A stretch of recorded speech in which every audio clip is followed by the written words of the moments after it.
Bismillahirrahmanirrahim. Assalamualaikum warahmatullahi wabarakatuh. Permisi semuanya, kami dari kelompok 8 akan mempresentasikan proposal penelitian kami mengenai rancang bangun sistem informasi reservation online venue berbasis website menggunakan metode waterfall. Nah, di sini kami memiliki anggota kelompok yang berjumlah 4 orang. Sini kami akan memperkenalkan diri satu persatu terlebih dahulu. Perkenalkan, nama saya Muhammad Alvin Nasirul Haq dengan NIM F1D022131 sebagai ketua kelompok. Dan saya Mahardika Noval Nugroho dengan NIM F1D022136 sebagai anggota.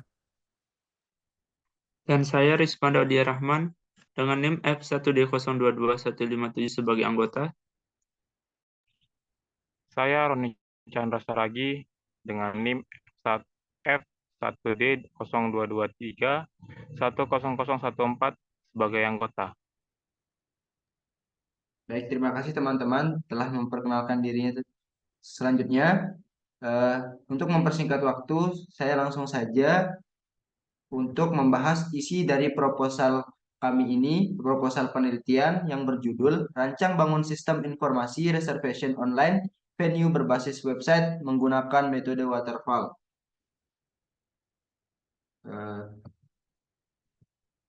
Pada halaman pertama terdapat daftar isi. Nah, daftar isi ini yaitu isi dari proposal penelitian kami. Yang di sini terdapat cover, selanjutnya daftar isi, dan bab 1, bab 2, dan bab 3. Di mana bab 1 ini berisi pendahuluan, bab 2 ini berisi tinjauan pustaka, serta bab 3 ini terdapat metodologi penelitian. Selanjutnya, pada proposal penelitian ini juga terdapat daftar gambar yang berisi gambar-gambar yang berada di dalam proposal penelitian ini. Selanjutnya juga terdapat daftar tabel. Untuk mempersingkat waktu, kami langsung saja untuk mempresentasikan mulai dari bab 1, yaitu pendahuluan. Di mana bab 1 untuk pendahuluan ini akan dijelaskan oleh teman saya, yaitu Rizvanda. Silahkan Rizvanda bisa dijelaskan mengenai bab 1 dari proposal penelitian ini. Sebelumnya, Assalamualaikum warahmatullahi wabarakatuh. Di sini saya akan menjelaskan bab 1 yaitu pendahuluan, di mana di 1.1 ada latar belakang, yaitu reservasi merupakan kegiatan pemesanan yang dilakukan oleh tamu untuk mendapatkan tempat atau fasilitas tertentu seperti kamar hotel, tiket pesawat, dan restoran. Reservasi sebagai kegiatan pemesanan yang memungkinkan tamu untuk mendapatkan tempat atau fasilitas tertentu memiliki dampak positif yang signifikan bagi pelanggan dan penyedia jasa. Salah satu manfaat utamanya adalah memudahkan perencanaan, menghemat waktu, dan mengurangi biaya yang mungkin timbul dari pencarian tempat secara langsung. Selain itu, proses reservasi juga menjamin ketersediaan layanan, memberikan kepastian bagi pelanggan bahwa tempat atau fasilitas yang mereka inginkan akan tersedia saat diperlukan.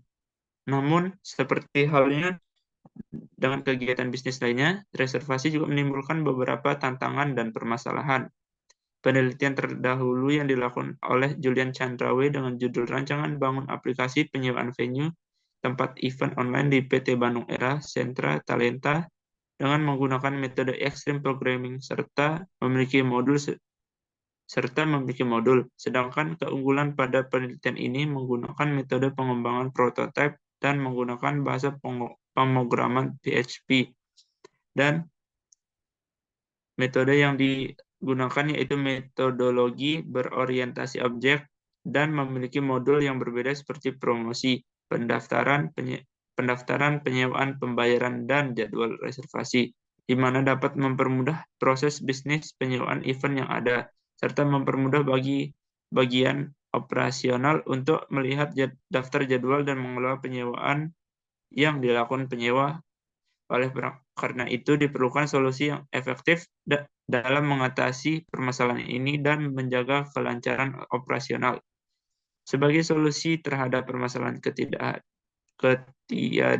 ketidakhadiran pelanggan sesuai reservasi, penggunaan teknologi dapat menjadi kunci.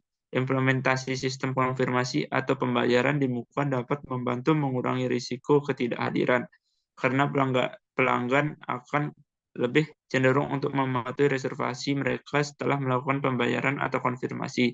Selain itu, penyedia jasa dapat mempertimbangkan kebijakan pembatalan yang adil dan jelas untuk memberikan insentif bagi pelanggan yang tidak dapat datang untuk memberitahu lebih awal. Dengan pendekatan proaktif ini, reservasi dapat tetap menjadi alat yang efisien dan memberikan manfaat maksimal bagi semua pihak yang terlibat. Dan di 1.2 ada rumusan, yaitu bagaimana membangun sistem informasi yang dapat mempermudah event organizer dalam membangun event atau reservation tempat dan membantu hal-hal yang dibutuhkan. Dan di 1.3 yaitu tujuannya, yaitu informasi reservation online venue dibuat untuk mempermudah pihak pengguna yang ingin meminjam tempat dan juga hal-hal penting atau syarat yang dibutuhkan untuk meminjam tempat. Oke, dan terus di 1.4 ada manfaat yang berlandaskan tujuan penelitian yang sudah dipaparkan di atas. Adapun manfaat dari penelitian yang dilakukan adalah seperti berikut. 1. Bagi penelitian, studi ini diharapkan dapat memperluas pengetahuan dan wawasan mengenai event organizer serta memberikan kontribusi praktis dalam pengaplikasiannya. Dan 2, bagi akademis, studi ini diharapkan dapat menjadi referensi penting dan sumber observasi bagi penelitian lanjutan di bidang yang sama. Lalu ada di nomor 15, urgensi. Seorang konsumen yang menggunakan sistem reservasi akan mendapatkan kepastian mengenai sebuah layanan atau jasa yang dibutuhkan. Layanan reservasi sangat menguntungkan kedua belah pihak. Pihak konsumen mendapatkan manfaat berupa kepastian untuk mendapatkan suatu layanan, sedangkan pihak penyedia layanan dapat memastikan berapa banyak layanan yang akan terjual. Jika melakukan reservasi, maka tidak perlu melakukan alur pemesanan dari awal seperti konsumen reguler ketika sampai di tempat layanan.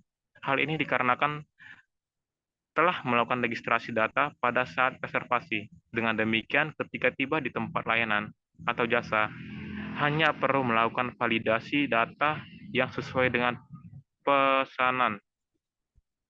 Lalu ada di nomor 6, itu adalah sistematika penulisan.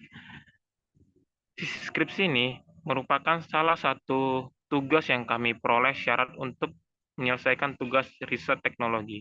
Oleh karena itu, sistematika penulisan skripsi ini sesuai dengan pedoman penulisan karya ilmiah tahun akademik 2023, yaitu sebagai berikut. Yang dimana 1 adalah bab 1, pendahulu. Bab pendahulu dalam skripsi terdiri dari latar belakang penelitian, rumusan masalah penelitian, tujuan penelitian, manfaat penelitian, urgensi, dan sistematika penelitian. 2. Bab 2, kajian pustaka. Bab kajian pustaka merupakan bab yang berisi teori-teori dari para ahli maupun penelitian sebelumnya yang relevan dengan topik yang diteliti untuk mendukung penelitian dan kerangka pemikiran. Ketiga, bab 3, metode penelitian. Bab metode penelitian berisi penjabaran mengenai metode penelitian yang dilakukan dari awal sampai akhir secara sistematis. Baik, terima kasih. Baik, terima kasih Riswanda dan Roni sudah menjelaskan mengenai bab 1 dari pendahuluan proposal penelitian ini. Selanjutnya, di sini terdapat bab 2 yaitu tinjauan pustaka yang akan dijelaskan oleh Hardika. Silakan, Raka. Oke, di sini saya akan menjelaskan dari bab 2 yaitu tinjauan pustaka. Nah, di isi dari tinjauan pustaka itu ada landasan teori dan ada dasar teori. Nah, di dalam landasan teori ini yang kami bikinnya itu seperti contoh dari penelitian sebelumnya. Di sini misalnya semua yang pertama itu penelitian berkaitan dengan pengenalan pola telah dilakukan dalam berbagai kasus. Melihat pemanfaatan yang luas dalam penyelesaian masalah berkaitan pengenalan pola itu sendiri. Dalam penerapannya, pengenalan pola memiliki berbagai macam metode-metode yang memiliki kekurangan dan kelebihan masing-masing. Salah satu metode yang digunakan adalah sistem development life cycle, di mana pada proses pembuatan aplikasi ini dimulai dari tahapan perencanaan, analisa kebutuhan, perancangan desain, pembangunan sistem, pengujian, dan implementasi pernah digunakan dalam beberapa kasus. Nah, yang kedua ini ada penelitian yang dilakukan untuk merancang sistem informasi peminjaman ruang berbasis web di Universitas Pembangunan Nasional Veteran di Jakarta. Dikarenakan sistem yang berjalan saat ini masih dilakukan secara manual, metode yang digunakan untuk menganalisa permasalahan pada penelitian ini menggunakan metode PISES, yaitu Performance Information Economy Control, efisiensi service. Sedangkan untuk desain prototipe menggunakan aplikasi berbasis web memanfaatkan PHP dan MySQL. Nah, di sini saya akan menjelaskan dasar teori. Nah, isi dari dasar teori ini sistem apa aja yang kita pakai dalam pembuatan. Yang pertama kita menggunakan MySQL, terus yang kedua ada Extreme Programming, dan yang ketiga ada JavaScript. Nah, di MySQL ini adalah sebuah sistem. Yang kedua ada MySQL adalah sebuah sistem manajemen berbasis data relasional (RDBMS) yang bersifat operasional, cepat, dan handal.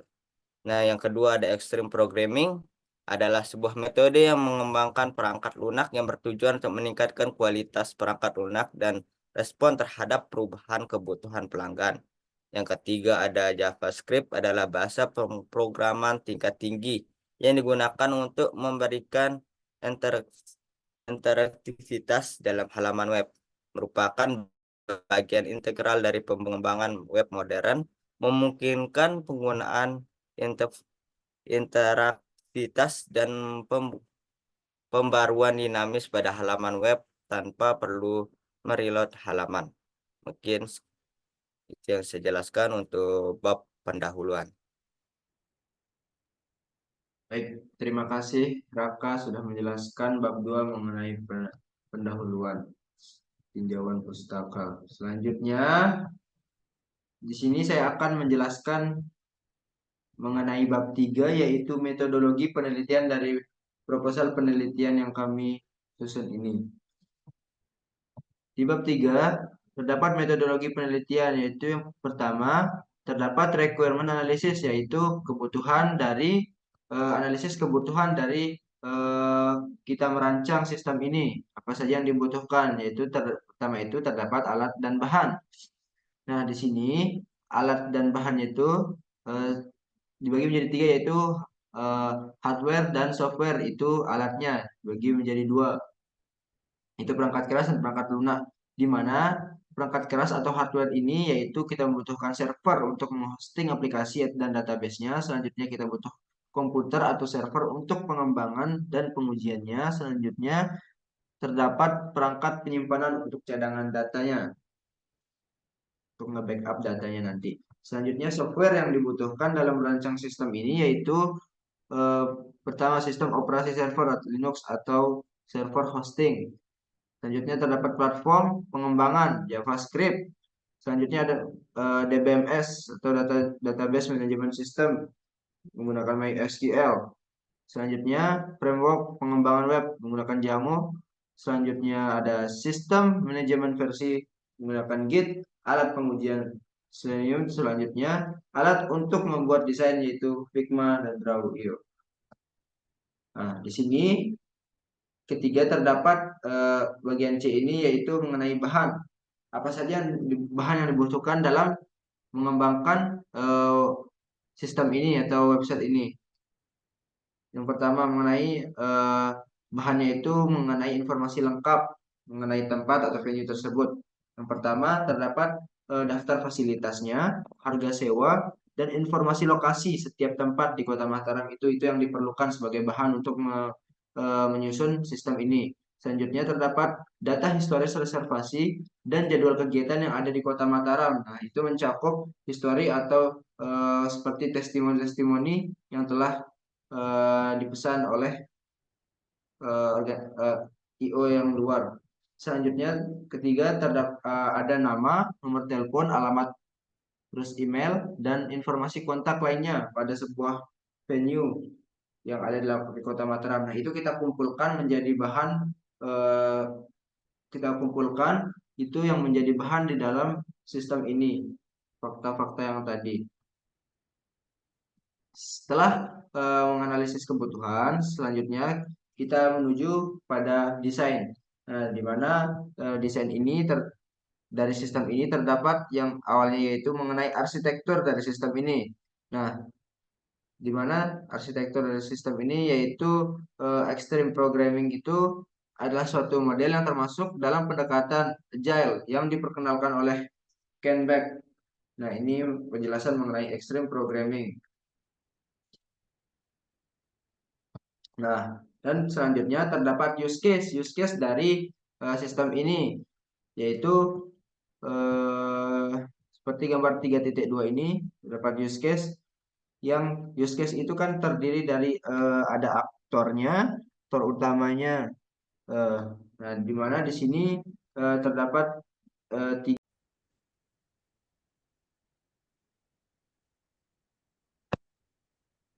terdapat aktor di dalam use case diagram ini.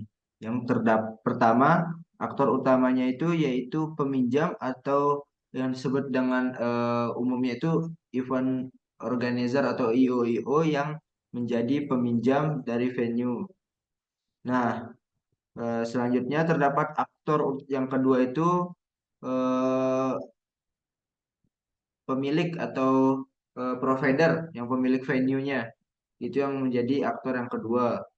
Nah, selanjutnya yang ketiga itu terdapat sistem, itu yang menjadi aktor utamanya di dalam use case diagram ini, yang dimana dia akan nanti terhubung, yang dimana pada aktor pertamanya itu yaitu dia akan melihat daftar tempat dan fasilitas. Nah, selanjutnya memilih memilih dan melihat detail mengenai informasi dari tempat tersebut. Selanjutnya melakukan pemesanan tempat serta melihat dan mengelola reservasi. Nah, selanjutnya yang aktor kedua itu eh, dia bisa menambahkan informasi mengenai tempat itu, dia menyetujui atau menolak dari reservasi eh, peminjam itu. Selanjutnya melihat dan memperbarui jadwal kegiatan, selanjutnya menerima notifikasi mengenai reservasi. Itu yang dilakukan oleh aktor yang kedua, yaitu provider atau pemilik venue. Selanjutnya, yang dilakukan oleh sistem itu yaitu mengirim notifikasi konfirmasi dan pengingat reservasi. Selanjutnya, memvalidasi data mengenai pemesanan. Selanjutnya, mengelola data tempat dan reservasinya itu. Itu mengenai use case dari sistem reservasi ini. Selanjutnya terdapat IRD yaitu atau Entity Relationship Diagram yang disingkat dengan IRD. Nah, di sini terdapat memiliki banyak entitas di dalam sistem ini.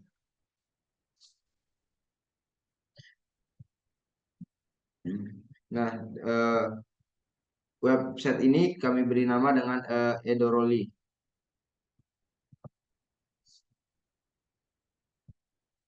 Nah, selanjutnya setelah IRD di sini karena kita menggunakan waterfall diharuskan menggunakan prototype. Di sini prototype dari sistem ini yaitu memiliki beberapa page yang sudah lengkap menurut kami, di mana yang awalnya terdapat landing page untuk tampilan yang awal, paling awal yaitu landing page dari web Edoroli ini. Selanjutnya user bisa atau meminjam atau IO itu bisa mendaftarkan akunnya dulu, login untuk masuk ke dalam web Edoroli ini. Selanjutnya jika udah, di sini terdapat tampilan beranda mengenai web Edoroli ini. Di dalam beranda ini terdapat mengenai ada populer venue, tempat-tempat yang sering dikunjungin, tempat-tempat yang sering dibuat acara itu terdapat di dalam page beranda ini.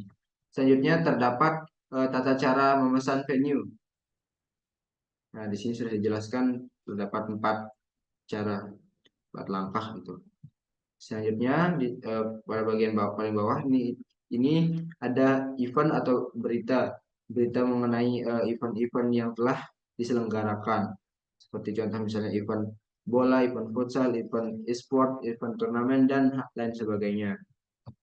Nah, selanjutnya page selanjutnya yaitu mengenai deskripsi venue. User itu nanti akan mengklik ini venue. Selanjutnya dia akan beralih menuju deskripsi venue. Nah, di dalam deskripsi venue ini terdapat berbagai macam venue lagi yang disediakan oleh sistem.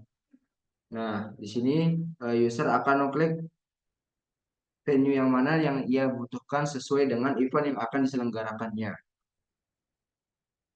Nah, dan selanjutnya page selanjutnya terdapat kategori event, di mana user akan mengklik kan tadi user mengklik venue diarahkan ke deskripsi venue. Selanjutnya user mengklik event akan diarahkan menuju kategori event atau deskripsi event. Nah, di sini terdapat kategori event yaitu event pertama olahraga, e-sport, konser, dan wedding. Nah, olahraga ini kan berbagai macam olahraga seperti renang, futsal, bola, bulu tangkis, voli, dan lain lagi sebagainya. Selanjutnya juga di sini terdapat e-sport. Nah, e-sport ini nanti seperti turnamen, eh, seperti game Mobile Legends contohnya, PUBG Mobile, dan lain-lain. Nah, selanjutnya di sini juga konser yang belakangan ini eh, sedang naiknya daun, yaitu konser. Kemudian juga di Lombok ini sekarang itu sering konser. Nah, dengan begitu juga ada wedding. Nah, wedding ini untuk pinjaman sebuah untuk acara di pernikahan. Nah, selanjutnya di sini terdapat populer venue, tempat-tempat populer yang sering dikunjungi atau sering dipesan. Nah, selanjutnya di sini terdapat metode pembayaran, di mana setelah user melihat-lihat venue dan eh, membaca informasi-informasi serta tata cara persyaratan mengenai cara peminjaman venue tersebut, user akan melengkapi data dirinya atau akan mendaftar dengan mengisi form-form yang sudah ada di dalam deskripsi venue. Selanjutnya, jika sudah mengisi yang dibutuhkan menjadi persyaratan, user akan dialihkan menuju payment atau pembayaran. Nah, pembayaran ini seperti yang saya bilang tadi, user akan atau pemesan tempat itu akan melakukan penginputan data-data sesuai persyaratan seperti yang di belakang ini terdapat kalender kegiatan, terus acaranya seperti apa, dan misalnya kapasitasnya kayak gimana, seperti gitu. Nah, selanjutnya terdapat metode pembayaran di mana user akan melakukan pembayaran untuk memesan venue tersebut. Setelah prototype, di sini terdapat implementation. Nah, implementation ini pertama yaitu mengenai flowchart system, dan kedua itu framework. Nah, di flowchart system ini berisi mengenai alur pemesanan tempat secara online. Selanjutnya terdapat proses validasi dan data reservasi, alur pembaruan informasi tempat oleh pemilik. Nah, di mana implementation ini sudah eh, sesuai dijalankan dengan implementasi dari prototype web ini, yang alur pemesanan secara online, proses validasi data, mulai reservasi. Nah, alurnya itu flowchartnya seperti eh, venue sama eh, yang menyelenggarakan venue atau IO itu melakukan pemesanan tempat, seperti itu flowchart sistemnya. Selanjutnya terdapat framework. Nah, penggunaan framework web seperti Django atau Laravel dan integrasi dengan sistem pembayaran online. Itu framework dari proyek kami. Selanjutnya terdapat verification.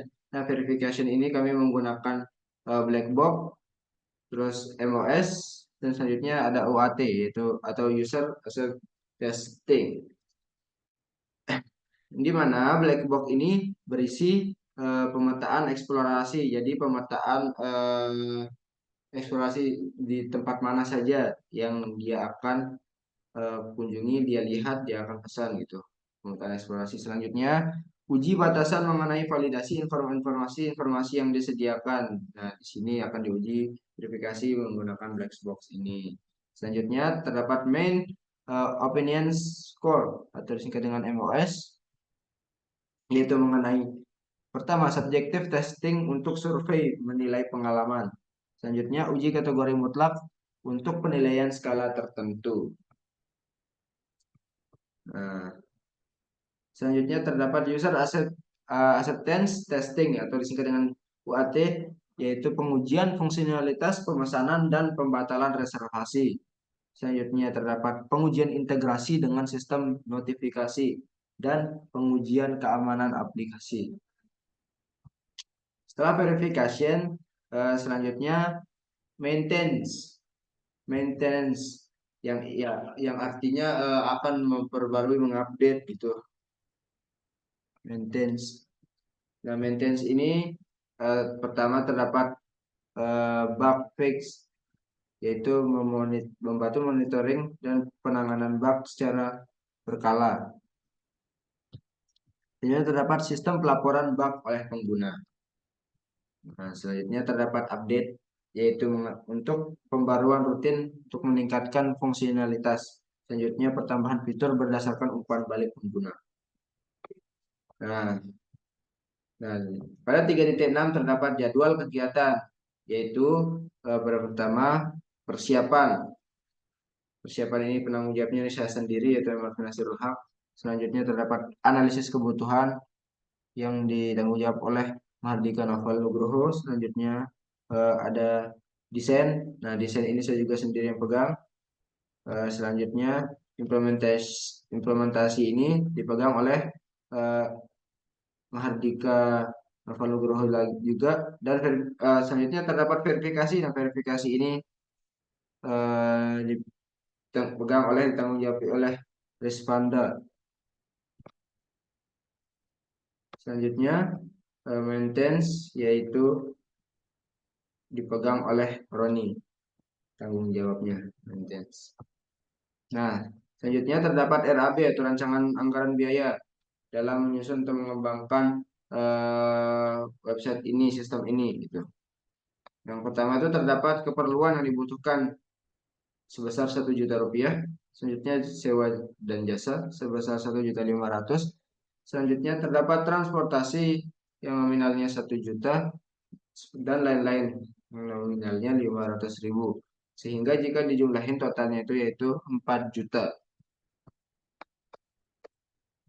Nah, di sini terdapat daftar pustaka yang telah digunakan oleh teman-teman yang lain dalam menyusun bab 1 dan bab 2 tadi. Nah, pada halaman terakhir ini terdapat lampiran, yaitu mengenai biodata ketua dan anggota dari proyek ini, siapa saja gitu. Seperti identitas diri, ini saya sendiri, yaitu Elvan Nasirul Haq, dan kelamin laki-laki, program studi teknik informatika dengan NIM F1D022131, tempat tanggal lahir 8 Juli di Mataram 2004. Alamat email yaitu alvan080704@gmail.com. Selanjutnya ada nomor HP. Begitupun dengan teman-teman anggota kelompok saya. Tidak perlu untuk panjang lebar memperkenalkan satu-satu lagi. Ini sudah saya wakilkan satu-satunya. Baik, mungkin dari persyaratan-persyaratan yang telah diberikan oleh dosen pengampu kami, yaitu Pak Arek Aranta, eh, menurut kami sudah eh, maksimal atau sudah semua kami selesaikan dengan maksimal mengenai proposal penelitian kami ini, yaitu eh,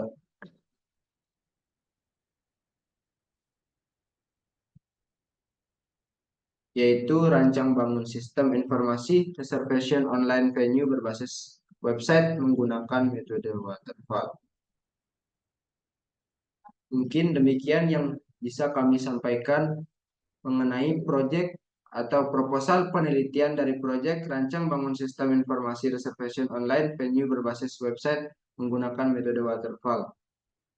Terima kasih kami ucapkan. Saya mewakili teman-teman kelompok saya.